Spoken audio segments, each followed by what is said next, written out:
வணக்கங்க. நான் உங்கள் பிரபாகரன். இன்னைக்கு காலையில் பார்த்தீங்களா, வழக்கமாக நாங்கள் ரன்னிங் போயிட்டு வருவோம்.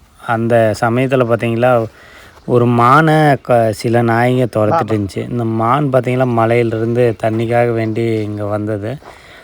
அதே எங்கள் வீட்டு பக்கத்தில் இருக்கிற நாய்ங்கெல்லாம் துரத்திட்டு இருந்துச்சு. அது இல்லாமல் கடிச்சிருச்சு. அதை எப்படியாவது காப்பாற்றணுன்ற நோக்கத்தில் துரத்திட்டு ஓடினோம். அது நண்பர் கீழே விழுந்து எந்திரிச்செல்லாம் போனார். ஆனால் ஃபைனலாக பார்த்தீங்களா, என்ன நடந்தது அப்படின்றத பாருங்கள். கோடை காலம் ஸ்டார்ட் ஆகிறதுக்கு முன்னாடியே வெயிலின் தாக்கம் அதிகமாக இருக்குது. அதனால் வனவிலங்குகள்லாம் மக்கள் இருப்பிட தேடி வருது.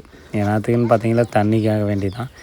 கண்டிப்பாக உங்கள் பக்கத்தில் ஏதாவது வன தோட்டம் இருந்தது அப்படின்னா கண்டிப்பாக விலங்குகளுக்கு தண்ணி வைங்க. ஏன்னா இந்த மாதிரி வந்து நாய்கிட்ட அது இல்லாமல் இங்கே பார்த்தீங்கன்னா பக்கத்துலேயே ரயில்வே ட்ராக் இருக்குது. அதில் ஒரு வாரத்துக்கு முன்னாடி தான் மான் அடிபட்டு தான் சொன்னார். அது ரொம்ப வருத்தமாக இருக்குது. என்ன பண்ணுறது, நம்ம கண்ணு முன்னாடி நடக்கிறத நம்ம பார்த்துட்டு சும்மாவும் இருக்க முடியாது. இது நம்மளால் முடிஞ்சதை ஏதோ காப்பாற்றிட்டு போகலாம். கண்டிப்பாக இப்படியெல்லாம் பண்ணால் தான் நம்ம விலங்குகளை காப்பாற்றணுன்ற அவசியம் கிடையாது.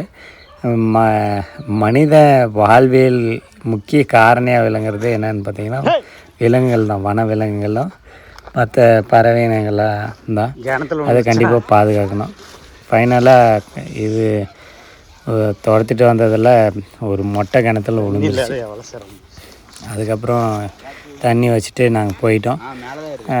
அப்புறம் வனத்துறை அதிகாரி வந்து மானை காப்பாற்றிட்டாங்க.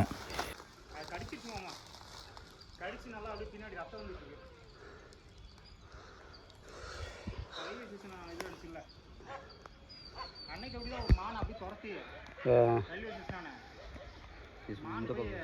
ட்ரெயினில் அடிபட்டு போச்சு.